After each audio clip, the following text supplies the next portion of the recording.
अस्सलामु अलैकुम वरहमतुल्लाहि वबरकातुहू। अल्हम्दुलिल्लाह 2 रोज़े मुकम्मल हो चुके हैं और उम्मीद है आपने भी रोज़े रखे होंगे। अगर आपको कोई शरई या तबई माने नहीं है तो रखे हैं तो अल्लाह ताला से दुआ है कि अल्लाह ताला हम तमाम के रोज़ों को कबूल फरमाए।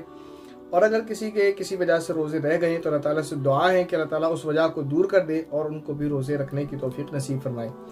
रमज़ान का महीना शुरू होते ही हमारे कुछ बहनों के कमेंट्स आना और इसी तरह व्हाट्सएप पर मैसेज आना शुरू हुए। सबकी प्रॉब्लम सेम है, थोड़ी थोड़ी चेंजिंग है उसमें, लेकिन सेम है। रोज़े को लेकर वो जो है परेशान है। वैसे तो आपका जवाब कमेंट बॉक्स में दिया जाता है, लेकिन उसमें टाइम ज़्यादा लगेगा और रोज़े आपके चले जाएंगे। सवाल जो है उनका वो मिसकैरेज को लेकर है, रोज़े को, और यानी मिसकैरेज के बाद जो ब्लीडिंग वगैरह होती है उसमें रोज़े का क्या हुक्म है, रोज़े रखना है नहीं रखना है, इस सूरत को लेकर उन्होंने सवाल किया है।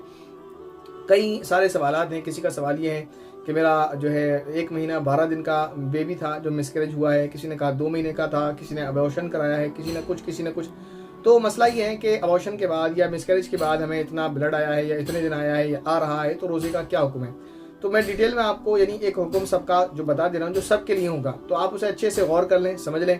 अगर आप उसको अच्छे से समझ लेंगे तो इंशाल्लाह आपका मसला हल हो जाएगा। सभी का, तमाम ही बहनों ने जो सवाल किया उन सब का मसला हल हो जाएगा, उनको कन्फ्यूज़न नहीं रहेगा। वो मसला क्या है?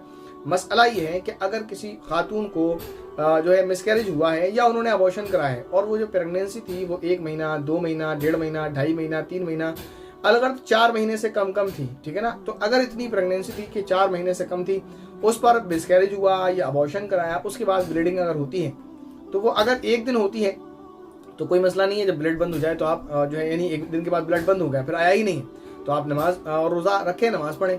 लेकिन अगर वो ब्लड आ रहा है आपको 1 दिन, 2 दिन, 3 दिन, 4 दिन, 5 दिन, 6 दिन, 7 दिन, 8 दिन, 9 दिन या 10 दिन तक रहता है, तो 10 दिन के यानी 1 से लेकर 10 दिन तक जितना भी रहता है तब तक आप रुके रहेंगे, रोज़ा नहीं रखेंगे, नमाज नहीं पढ़ेंगे, ठीक है ना।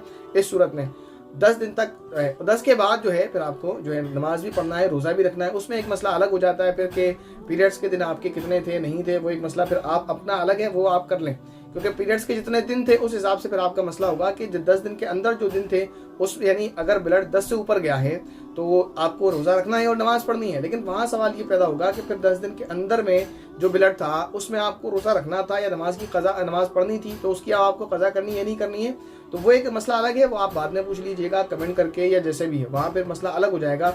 अगर आपके पीरियड्स के दिन फिक्स थे या नहीं थे और अगर थे तो कितने थे, वहाँ अलग हो जाएगा। अभी एक कॉमन मैं आपको बात बता रहा हूँ जो सबके लिए काफ़ी है, वो ये कि अगर प्रेगनेंसी 4 महीने से कम है उसके बाद ब्लड आता है, अगर तो 1 दिन से लेकर 10 दिन तक जितना भी ब्लड आता है आप उसमें रोज़ा न रखें, नमाज न पढ़ें।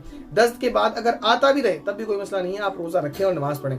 और 10 से पहले कभी भी बंद हो जाए, 1 दिन में, 2 दिन में, 3 दिन में, 4 दिन में, कभी भी बंद हो जाए, तो जैसे ही बंद हो जाए वैसे ही आपको नमाज पढ़ना है, रोज़ा रखना है। ये हुक्म आपके लिए है।